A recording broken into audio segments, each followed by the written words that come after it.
Welcome to Reading's Menu, where your next adventure in personal growth begins. Today, we're diving into Atomic Habits by James Clear. Get ready to unlock the power of small habits and transform your life one step at a time. Sit back, relax, and let this audiobook guide you on a journey toward better habits and lasting change. Don't forget to like, subscribe, and comment if you enjoy this experience. Let's get started. Chapter 1.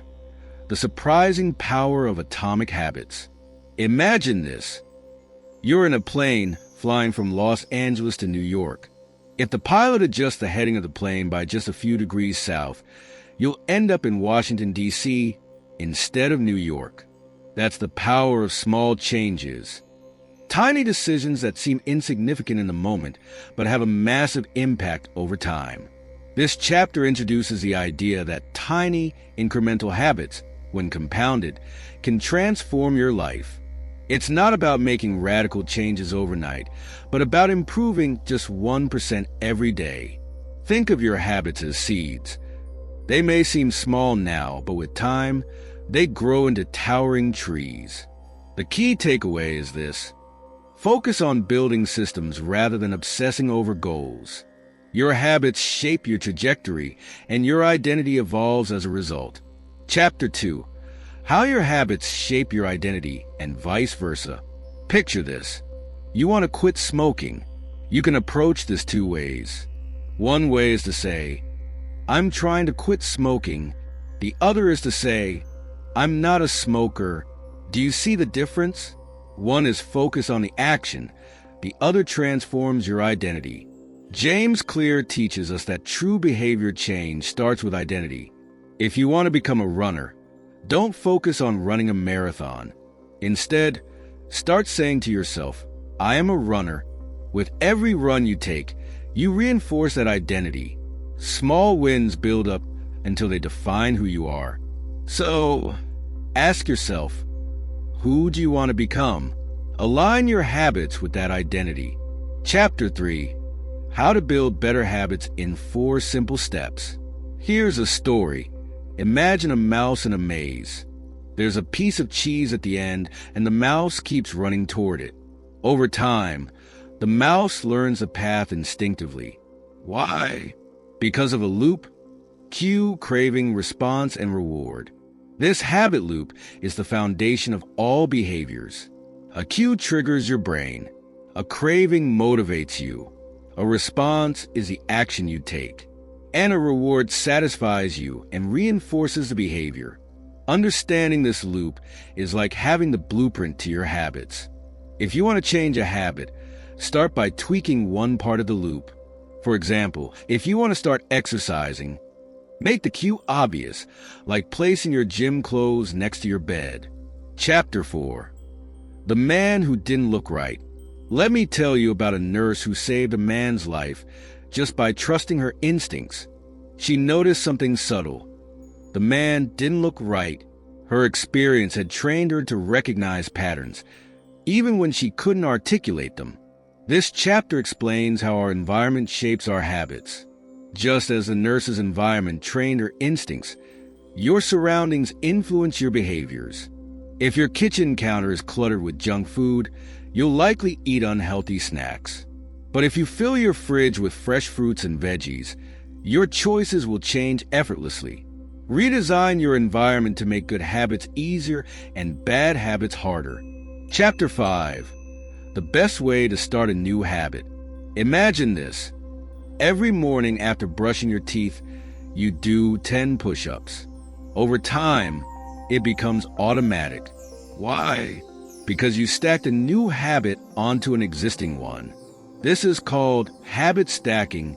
The secret to starting a new habit is to anchor it to something you already do consistently.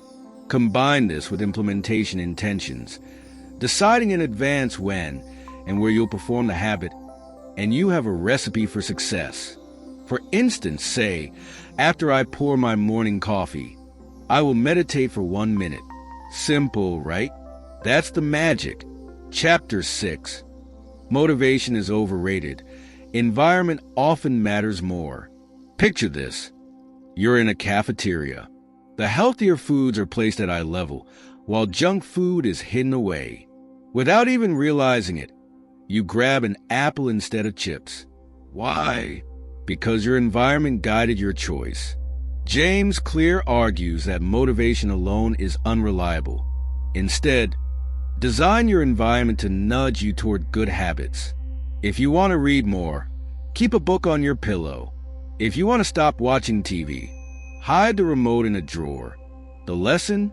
Make good habits the path of least resistance. Chapter 7. The Secret to Self-Control. Imagine trying to resist a plate of cookies sitting on your desk all day. Exhausting, right? Now imagine those cookies are in another room. Suddenly, it's easier to resist. The secret to self-control isn't willpower. It's avoiding temptation altogether. Remove the cues for bad habits and you won't need to fight them. Think of self-control as a muscle. The less you strain it, the stronger it stays. Chapter 8. How to make a habit irresistible. Here's a trick.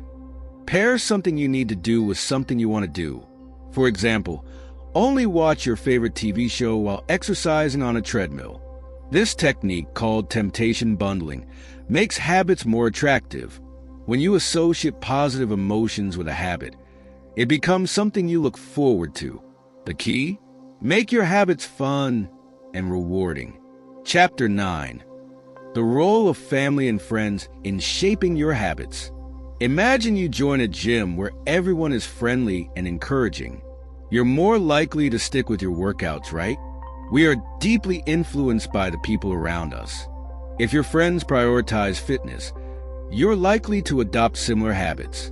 Surround yourself with people who embody the habits you want to develop. Community is a powerful force. Use it to your advantage. Chapter 10. How to find and fix the causes of your bad habits. Let's talk about Lisa, who realized she spent too much time on her phone before bed. The root cause? Stress. She used scrolling as an escape. James Clear emphasizes the importance of identifying the underlying reasons for your bad habits. Ask yourself, what need is this habit fulfilling? Once you identify the cause, you can address it directly, whether it's stress, boredom, or loneliness. The solution? Replace the bad habit with a healthier alternative that meets the same need. Chapter 11. Walk slowly but never backward. Here's a story about a coach who told his athletes, "You don't have to be perfect, but you do have to show up. Progress is about consistency, not intensity. Even on your worst days, aim to maintain the habit, even if it's just a scaled-down version. For example, do one push-up instead of skipping a workout entirely. The goal is to keep moving forward, no matter how small the step." Chapter 12. The Law of Least Effort. Imagine water flowing downhill. It always takes the easiest path. Humans are the same. If you want to stick to a habit, make it easy. Reduce friction. For instance, if you want to write more, keep your notebook or laptop accessible. If you want to eat healthier, prep your meals in advance. The easier you make a habit, the more likely you are to stick with it. Chapter 13. How to stop procrastinating by using the 2-minute rule. Meet Sarah, who struggled to start studying. Her breakthrough? The 2-minute rule. She committed to studying for just 2 minutes. Once she started, she often kept going. The lesson here is simple. Any habit can be started in 2 minutes or less. The key is to overcome inertia. Focus on the first step, and momentum will carry you forward. Chapter 14. How to make good habits inevitable and bad habits impossible. Imagine locking your phone in a drawer during work hours. Suddenly, distractions vanish. This chapter explores how to use commitment devices to make good habits automatic and bad habits difficult. By structuring your environment, you remove the need for constant willpower. The result? Habits that stick effortlessly. Chapter 15. The truth about talent, when genes matter and when they don't. James Clear tells the story of Michael Phelps, whose body was perfectly built for swimming. Talent matters, but so does effort. The key is to align your habits with your natural strengths. Discover what you're naturally good at and build habits around those strengths. Success becomes easier when you work with, rather than against, your inherent abilities. Chapter 16, The Goldilocks Rule. How to stay motivated in life and work. Imagine playing a video game. If it's too easy, you're bored. If it's too hard, you're frustrated. The sweet spot? Just challenging enough to keep you engaged. This is the Goldilocks Rule. To stay motivated, set goals that are just outside your comfort zone. These stretch goals keep you focused and energized. Chapter 17, How to Build Long-Term Habits. Here's the story of a photographer who tracked his progress daily. Each small win added up, and over time, he became a master of his craft. The lesson? Track your habits. Use a habit tracker to maintain accountability and celebrate your progress.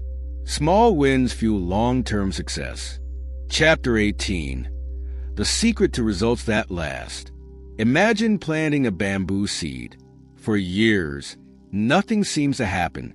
Then suddenly, it grows 90 feet in 6 weeks. That's the power of compounding.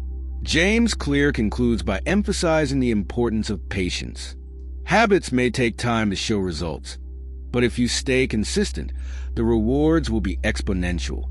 The ultimate lesson? Master your habits, and you'll master your life.